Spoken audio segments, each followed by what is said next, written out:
Welcome back, everyone, to another episode of Let's Fly. Today we are once again in the Piper Arrow, only this time it's not an X-Plane, it's in FS2020.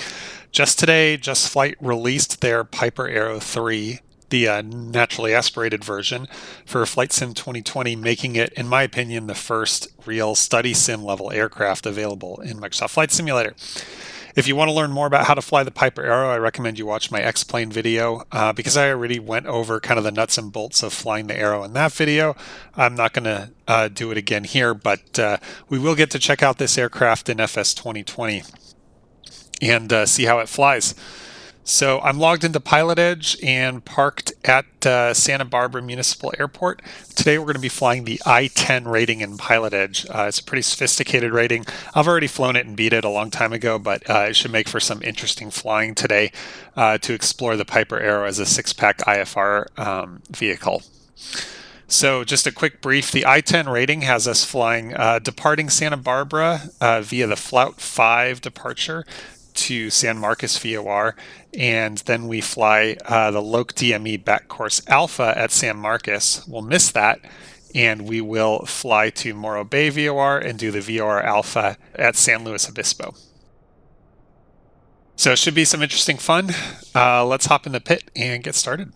So as you can see, the cockpit looks largely the same as it does in X-Plane. Unfortunately, it has one of the same problems it had in X-Plane. The texture resolution leaves a little to be desired, especially considering FS 2020 is a best-in-class simulator in terms of graphics capabilities. But it flies well, as we'll see, even if some of the textures are a little low quality. Over here on the right, we have an iPad that allows us to configure the aircraft. So we can set cold and dark, we can do maintenance on it. We can enable and disable this co-pilot model. And we can turn off the auto fuel selector, cycle through GPSs. I'm going to leave it on the GNS 100 for now, and we'll talk a little bit about the GNS 100 once it starts up. And of course, I'm going to turn off auto fuel selector as well for maximum realism. And also you can toggle between an HSI and a classic DG like so. And let's go ahead and remove the equipment, and that'll consist of our exterior walk around check. And I'll turn off the iPad for now, and we can start with the interior checklist. All right, so for the before starting engine checklist, we just want to verify that the doors are shut. So this is in the down position, this is in the aft position. Then we want to make sure the prop is in the high RPM setting and the throttle and mixture are back. Next, we'll turn on the battery. Now, in any retractable gear aircraft, before you turn on the battery, you should verify that the landing gear is down. And then after you turn on the battery, you should verify that you see 3 green and that the landing gear is indicated down. With that done now, we'll make sure that we select one of the tanks. We'll start on the left tank, and we'll prime the engine by moving the mixture to rich, cracking the throttle, and turning on the fuel pump. We just see a rise in fuel pressure for a bit, and then we can turn it off. And now the engine is primed. Let's turn on the rotating beacon now to indicate that we're going to start the engine, verify that the brakes are set, and then we will turn the key to the start position. All right, the engine catches, so we'll retard the throttle, verify that the oil pressure comes up, and that's a good start. Now, one thing I've noticed in the flight simulator version of the JustFlight Arrow is that it idles at 1,000 RPM, which is a pretty high idle. So I don't know if that's a setting in the sim or if it's a bug, but in real life, if your engine idled at 1,000 RPM, you'd probably want to go get your idle screw tuned. All right, so now that the engine's started, let's come back on the mixture to avoid fouling the plugs. And now we can start turning on the avionics. We'll get the transponder on. All the radios. Really hard to get this little upper knob here. There we go. No, I did it too far. There we go. COM 1 and 2 are on, even though they're both labeled COM 1. We can turn on the GPS, although we're not going to get much use out of it. You can see that the GPS 100 is from another era entirely. It's got our location, so we can hit enter to acknowledge it, and now it's acquiring satellites.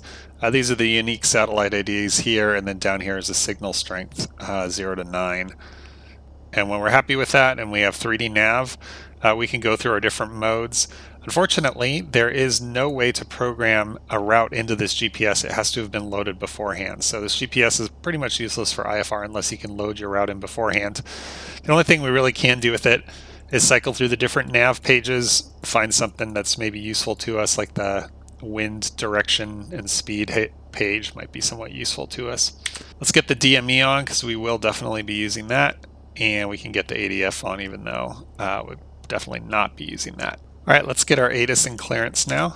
So we'll verify that the COM1, COM2 channels are going through the headphones, and we'll dial ATIS frequency 3265 into COM1. There's no standby frequencies for these radios. 1000 broken. Temperature 11, dew point 5, altimeter 3000. Arriving and departing runways 25. Okay, we have the ATIS now, so we can go to clearance delivery, which is 32.9. And on 32.9, we'll ask for a clearance. Santa Barbara clearance, Aero 171 Mike Alpha with Papa at Santa Barbara with Papa ready to copy. Number 171 Mike Alpha, Santa Barbara clearance, clear to the Santa Maria Airport via the Flight 5 departure.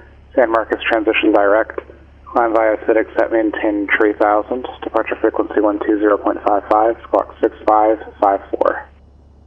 171 Mike Alpha cleared to Santa Maria via Flight 5. San Marcos direct, climb via the Citic set maintain 3000, frequency 120.55, squawk 6554. Number 1 Mike Alpha, is that correct?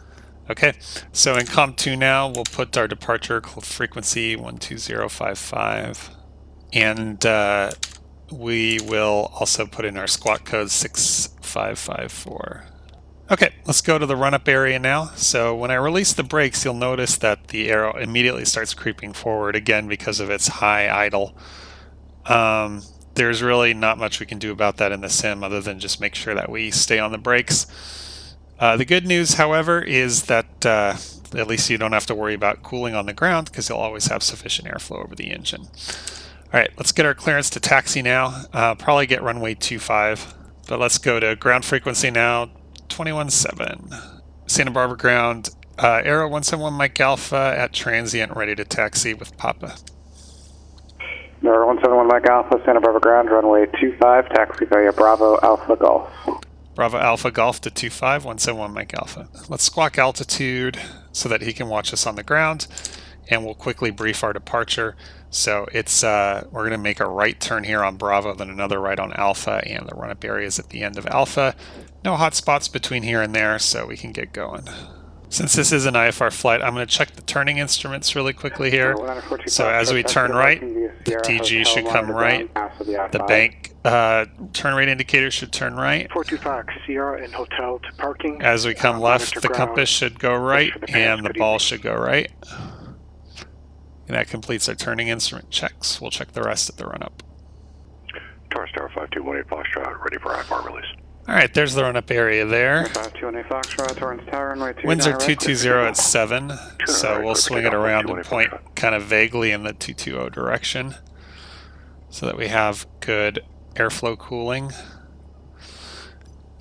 And since we did our startup and taxi on the left tank, we'll do the run-up on our right tank now. So we'll move this over to the right. And let's do our run-up.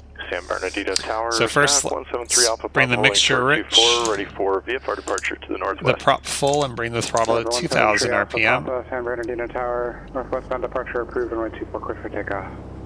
24 clear for takeoff, Sky 173 Alpha Papa. Now we'll exercise the prop twice. The first one will verify that the RPM goes down and the manifold pressure comes up. Manifold pressure didn't move a whole lot, but I'll call that good. And then for the second one, we want to verify that the oil pressure goes down, and it kind of skips around a bit, but we'll call that good as well. And then we want to look on the cowl and verify that there's no oil leaking from the prop head. Next, we'll check the Magnetos. So we'll check it on the left and verify an RPM drop. And then on the right, and verify a similar RPM drop. And then back to both. We'll check our engine instruments and vacuum gauge. Vacuum gauge is generating 4.8, and all the engine instruments are in the green. We'll check the alternator with loads. We'll turn on the landing light Departure altitude. and verify load is within limits. Then we'll bring the engine down to idle. We'll check our flight instruments Correct break, November 5218 Foxtrot. and flight controls. Over to departure, 18 Foxtrot.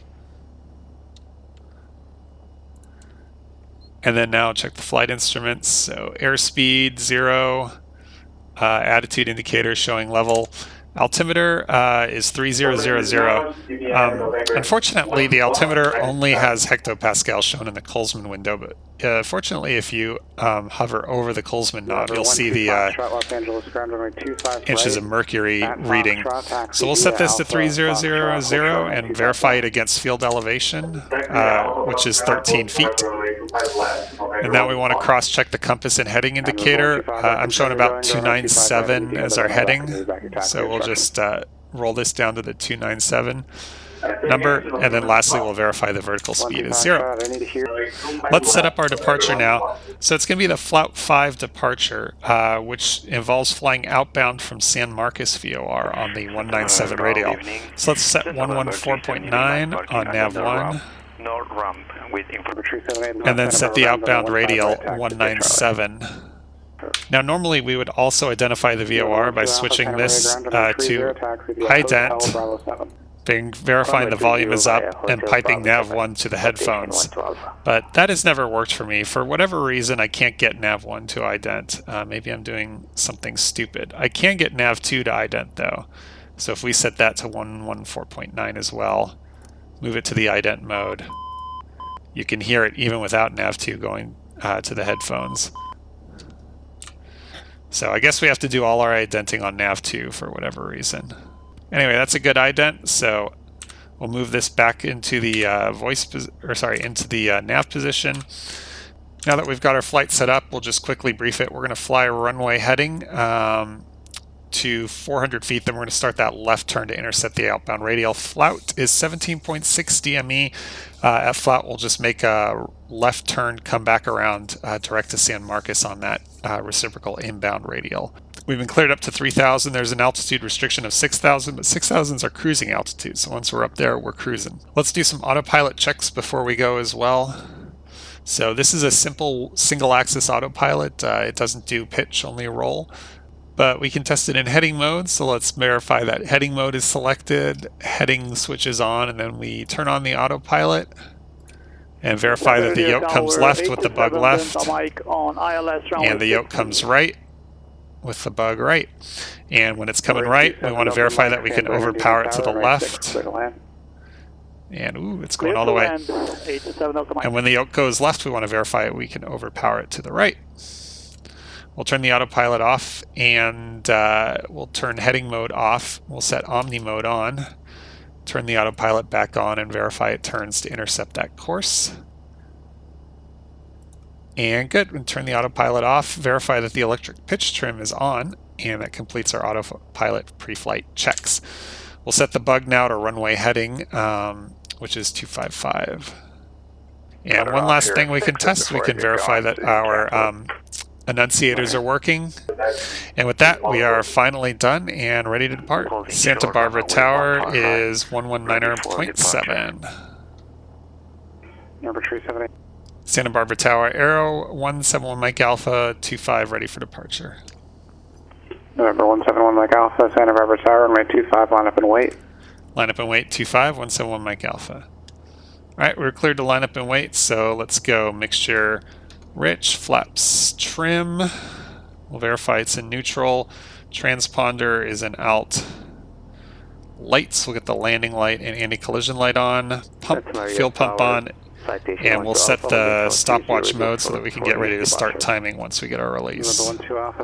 Finals clear. Approved, runway 30, cleared for takeoff.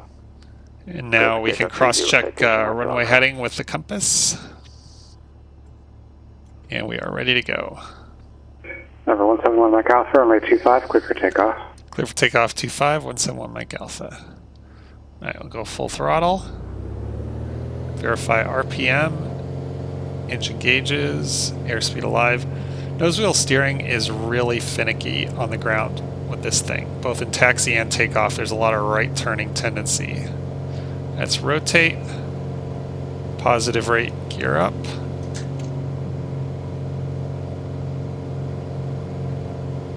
November 87 Delta Mike, clear the runway. And gear up, lights out. It's been a while since I've flown an Aero in real life, but I definitely do not remember the nose wheel steering being that finicky.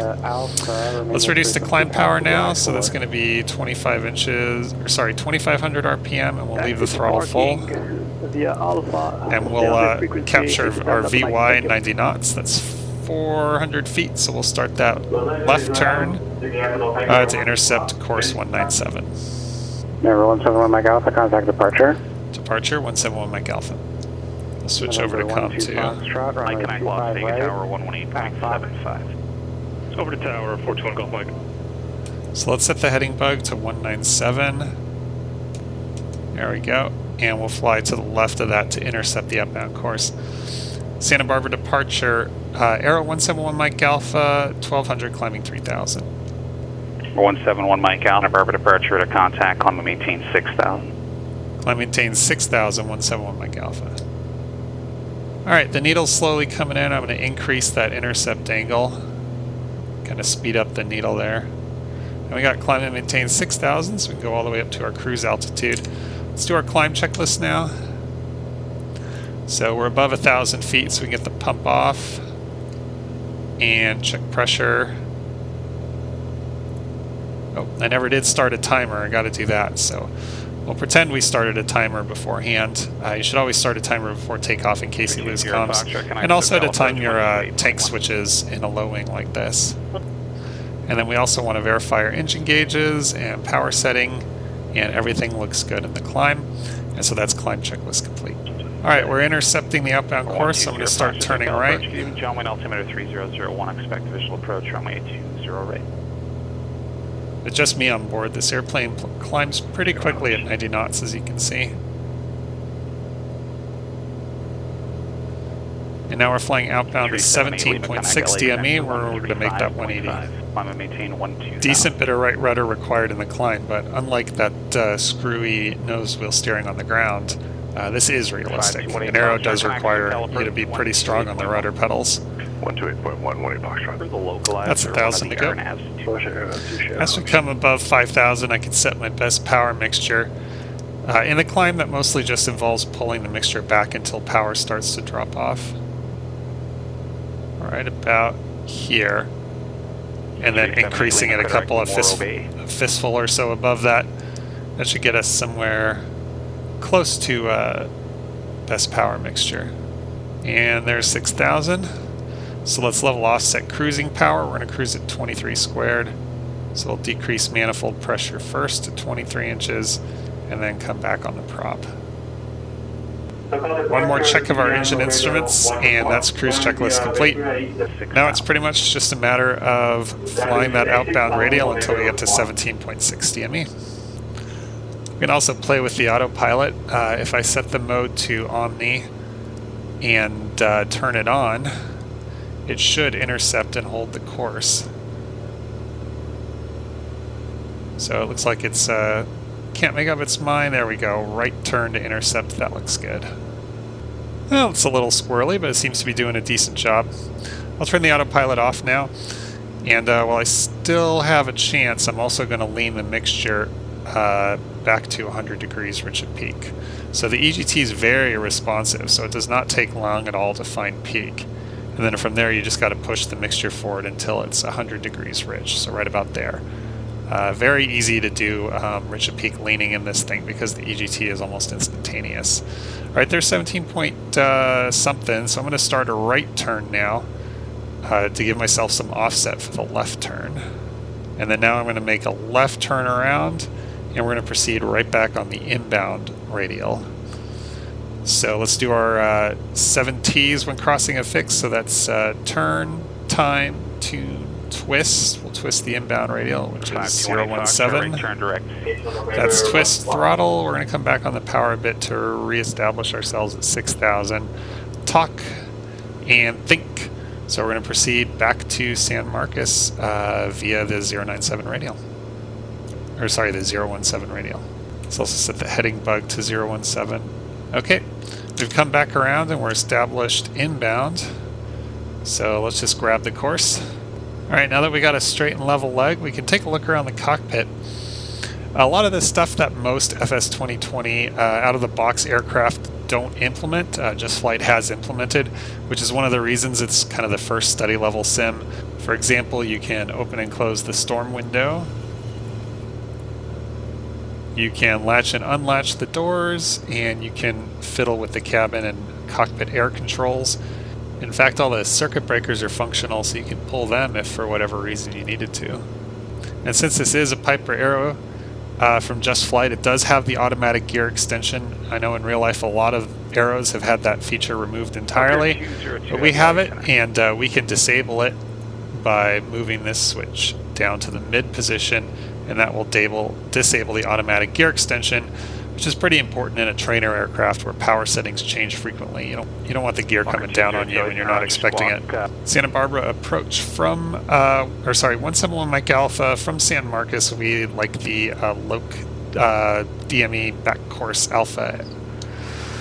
171 Mike Alpha, Santa Barbara approach, roger, cross San Marcos at 6,000, clear to localizer, DME backcourse Alpha approach.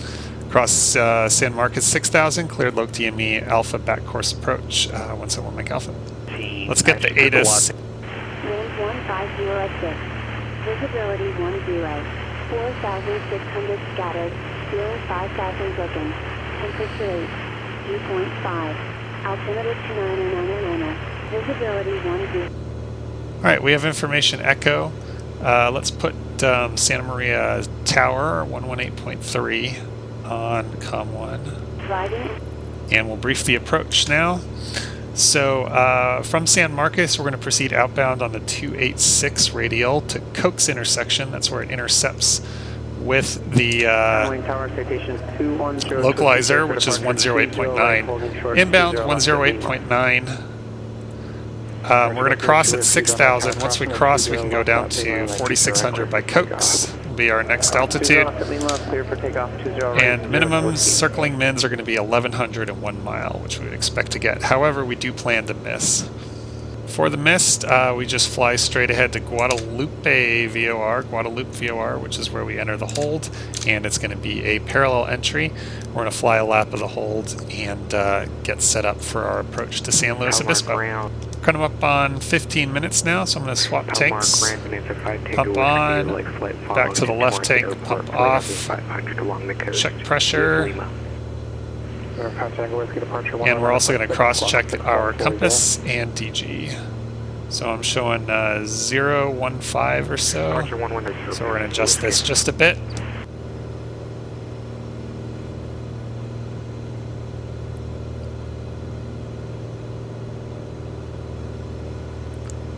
Alright, there's the cross, so it's turned to 286. Set the heading bug to 286. Time, tune, twist to 286. Throttle, talk, and think.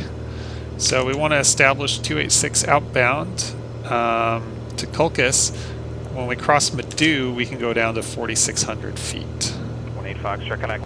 So let's re-intercept that 286 course. So I'm going to put the heading bug at my 45.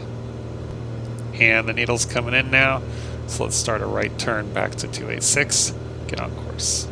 We can review now the 5 A's before an approach. That's ATIS, altimeter, approach brief, avionics, and airplane. We've done all of that except airplane, which is descent checks, which we will do once we cross Madu. Alright, that's 14.9. We can go down to 4,600 now. So we'll come back a bit on the power, increase the mixture a bit, and let the airplane sink down to 4,600 feet. Our next fix is going to be Coke's, where this radial intercepts with the localizer back course. It's 1,000 to go. Another thing, I don't know if it's a bug or if it's just an unusual day here in Microsoft Flight Simulator land, but I have never seen this thing indicate a number above freezing. I don't know if it works or not, but in real life I would be concerned about getting ice on the wings because we have no de-icing for the airframe in the Piper Arrow.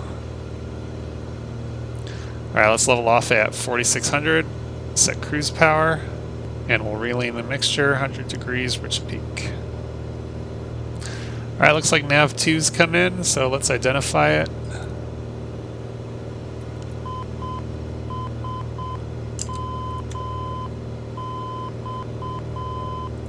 Alright, that's ISMX. We can turn off ident. I'm going to leave the localizer on nav 2 so I'm not tempted to follow the vertical guidance from the glide slope on this back course approach. And the needle's full deflection right now. It should come alive when we're at 29 DME from nav 1, and that'll be our cross check. And then we'll switch the DME head over to nav 2 for the approach. November 171 Mike Alpha, connect Santa Maria Tower, 118.3. 18.3, 171 Mike Alpha. Alright, let's set 18.3, go to COM 1. And I roll these by a tenth of a digit or so, just because for whatever reason you're always monitoring the other comm whether you want to or not.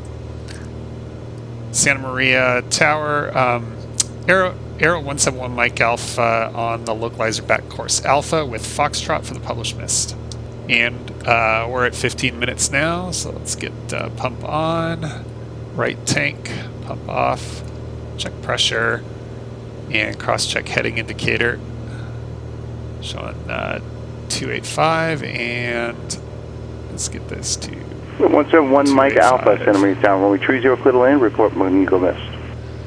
Clear to land 30, 171 Mike Alpha, report the mist.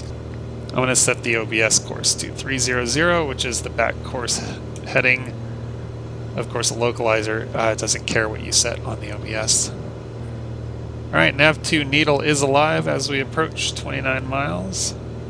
Alright, let's start our right turn now, reduce the power, and we'll go down to 3,000 feet. Let's also get the gear down.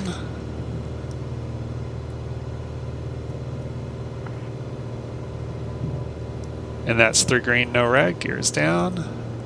Let's bug 300. And we go down 3,000 feet by Camco, which is 5.8 DME, so let's set the DME head to nav 2. And we'll tune our missed approach via Guadalupe on nav 1. That's 1,000 to go. Got to be careful about these back courses because you got reverse sensing. You can see I almost went full deflection because I forgot about the reverse sensing. You want the needle to go right, you got to put the nose right. You want the needle to go left, you got to put the nose left. Alright, we're getting reestablished. Let's continue our descent to 3,000 and continue tuning 111.0 on nav 1. And it looks like nav 1's come alive. We won't be able to identify it, unfortunately, because it's nav 1. And no, reverse sensing, reverse sensing. Needles to the left, you gotta go right. Alright, there's 3,000. Come back up on the power. We'll put in flaps 10. And we'll leave it in this configuration for the circling approach. You may be wondering why it's a circling approach even though it's a localizer, and that is because the descent gradient is too steep for the straight in, so they had to make it a circle. Let's do our pre-landing checks. That's going to be gas. Look at the fuel pump on. Verify that we are on the fullest tank. Undercarriage, mixture, propeller, both full.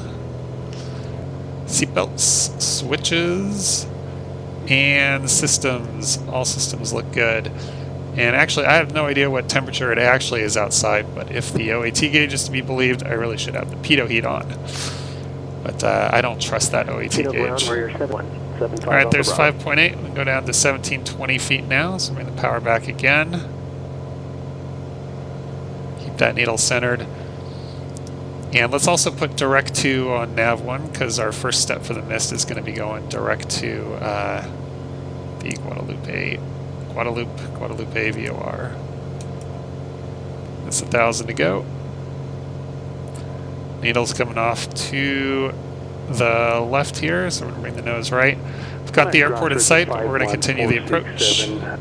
It's certainly going to be a lot easier to keep the needle aligned with the airport in sight, but we'll make an earnest attempt to keep the approach going. Alright, there's 1720. We hold that until 2 DME. 2 DME down to 1100. Our missed approach point is 0.5 DME. And you can see why the call this Alpha instead of runway 30. It's quite a descent gradient to get down to the runway at this point. Coming up on 1100. Let's level off. And it's time for the 5 C's for mist. That's cram, climb, cool, clean, positive rate gear up.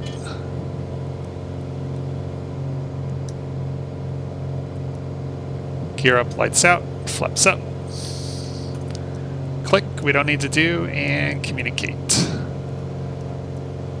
Santa Maria Tower, Aero 171 Mike Alpha is on the published mist. Now let's come back to climb power. It's 25, 25.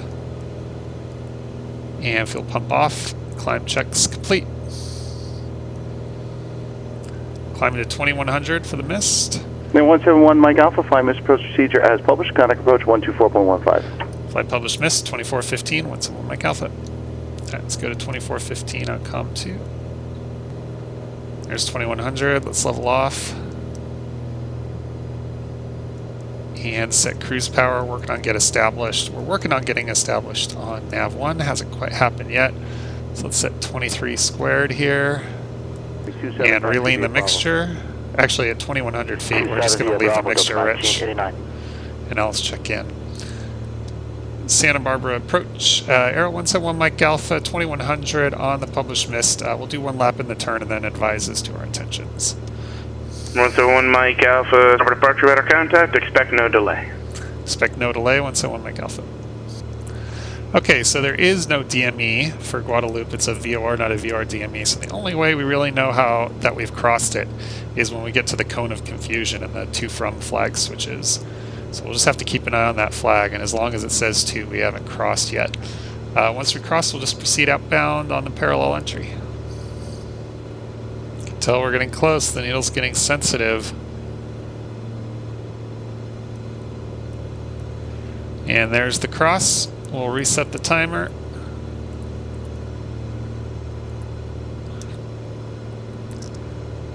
And we'll continue to fly outbound on this heading for 1 minute for the parallel entry. Then we'll make a right turn to enter left turns for the hold. And since we reset the timer, we might as well switch tanks and do all that jazz now, since we're going to use the timer for that too. So let's go pump on, switch to the left, pump off, check pressure. And let's set heading 300 and then cross-check the DG and compass. And there's 60, so let's make that right turn. So standard right turn to the right. Tower, Warrior 75 Alpha Bravo, holding short, 26 right at Papa. And while we're in the hold, let's quickly review our alternate, which is going to be San Luis Obispo. And we're going to fly the VOR Alpha, and we're going to get there by flying direct to Morro Bay, which is 112.4. So we'll set that in nav 2, so we can keep an eye on its location. And that's about it. Let's get back down to 2100, and when we're established inbound, we'll let ATC know of our intentions. I'm going to set our inbound course now on the nav 1 OBS, which is 120, so we don't get reverse sensing. We're getting really high here, so let's get that nose down. There we go, sprightly descent. And let's continue past 120 and get that intercept heading. And there's our inbound. It's really sensitive, as you can see. We're just about to cross it already. In fact, yeah, we've already passed it to the other side, which means we are pretty much at the VOR. We're kind of just flagging around the VOR. So I'm going to start my outbound turn now. Back to 300. And another minute on the clock. There we go. We just passed over the VOR. Alright, there's 300. Another 1 minute on the clock. So that's 5 seconds past the minute. But let's go ahead and get our clearance to Morro Bay. Santa Barbara approach. Aero 171 Mike Alpha. We'd like to divert to San Luis Obispo via Morro Bay for the VOR Alpha approach.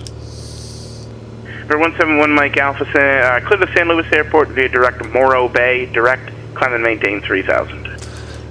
Clear to San Luis Obispo via direct Morro Bay direct up to 3000, 171 Mike Alpha. Alright, course to Morro Bay is about 171 Mike Alpha, say again your approach request at San Luis?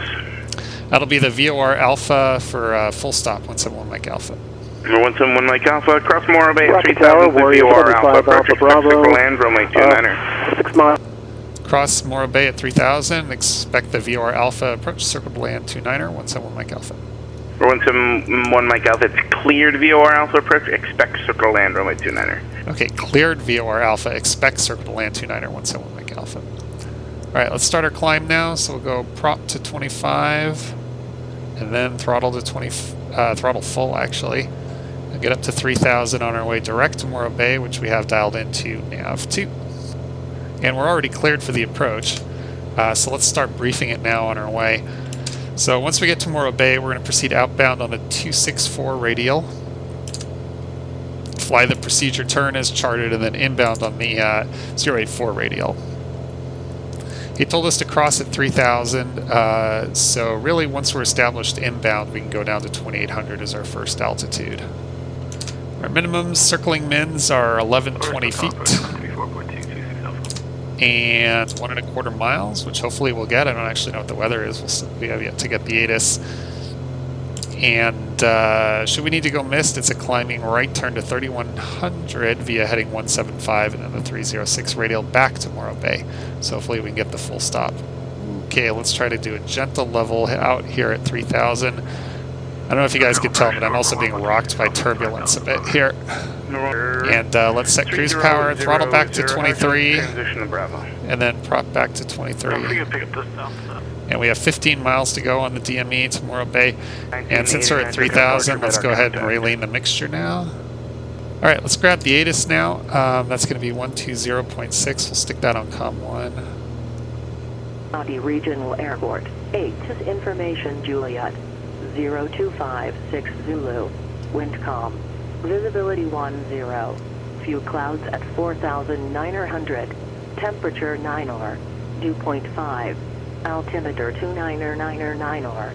Alright, so it's information Juliet at San Luis Obispo. They said it's VFR conditions there. Hopefully, because it looks pretty scuddy here. Of course, there's always no telling with flight simulators built-in weather if it has anything to do with reality. Let's get tower on the standby radio. Always a good idea when working with the avionics to take little breaks every few seconds and scan your instruments. So, you know, twist a knob, look at your instruments, twist a knob, look at your instruments, and so on. Keep you from getting out of parameters while you work the avionics. So let's check our 5As again now. So that's ATIS, altimeter. We've set approach brief is completed. Avionics have been configured for the approach, and airplane, we will do the descent checklist after crossing the after completing the procedure turn inbound. It looks like it's starting to clear up. That's a hopeful sign. Since there are no other nav aids that are used for this approach, I'm just going to set 112.4 on both VORs, and we can identify it too before I forget.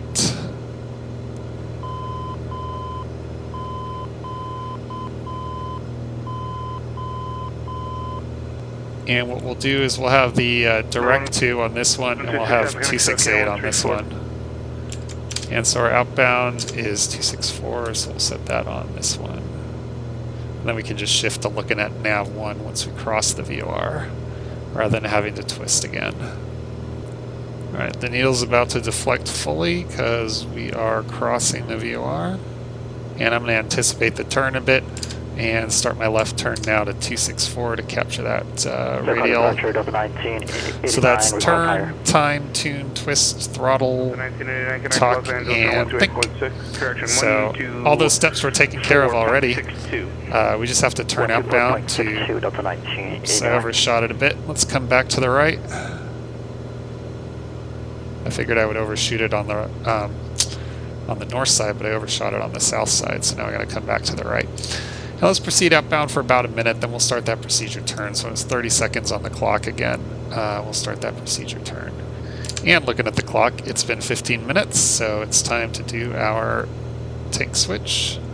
Alright, we're past 30 seconds on the clock, so let's come right now to 309 for our outbound procedure turn leg.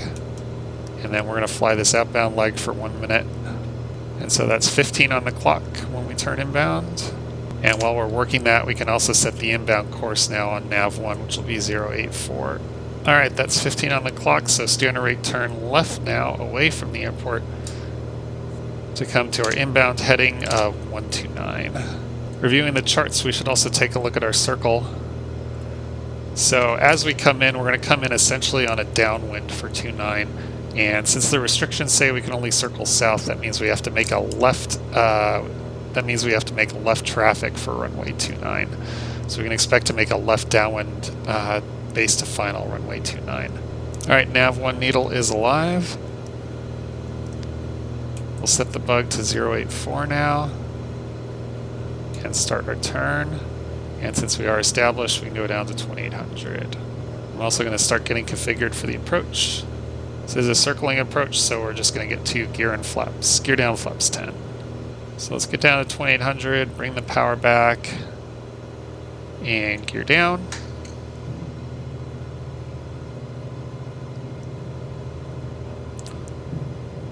That's 3 green, no red. There's 2800. And we'll go flaps 10. And bring the power up to compensate. Aero 171 Mike Alpha established inbound. 171 Mike Alpha, contact San Luis Tower 24.0. 24.0, 171 Mike Alpha. I can already see the rabbit lights out there, but let's go to COM 1 now. San Luis Tower, Aero 171 Mike Alpha on the VOR Alpha, full stop.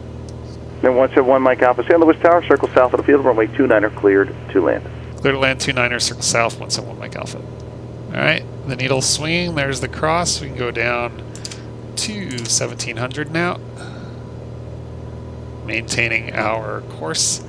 And when we get to Sinox at 4 DME, we can hit our next altitude step, which I believe are circling minimums.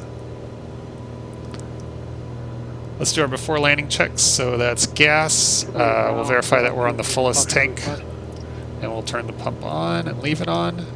And then undercarriage, mixture and propeller full.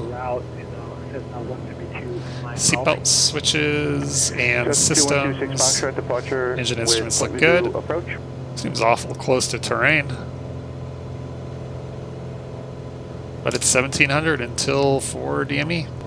Alright, that's 4 DME, but we're already pretty much in the pattern, so let's go ahead and descend to our circling mins 1120 and start our circle how to enter a left downwind. So we'll bring the power back again. Try to keep it within the white arc with the flaps down.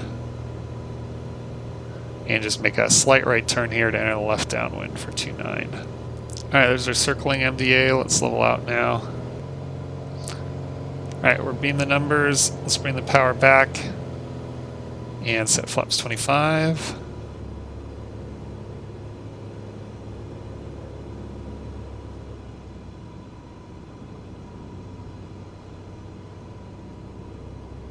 Looking good.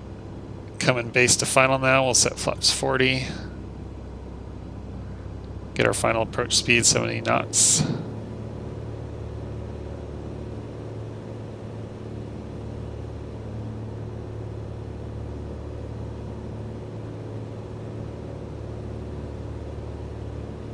Actually, about 75 knots is a better approach speed, so we'll speed it up a bit. And we're on short final now, so we'll check gear and mixture propeller full.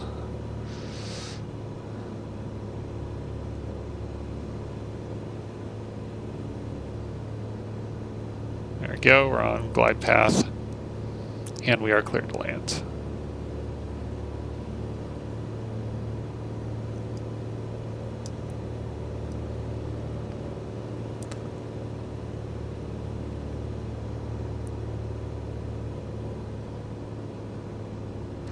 Now in real life, the Aero has exceptionally poor elevator authority at slow speeds, but in the sim it seems to do pretty okay. And it may just be the difference between a T-tail and a normal tail, because I flew the T-tail Aero in real life. Alright, let's come off to the right here.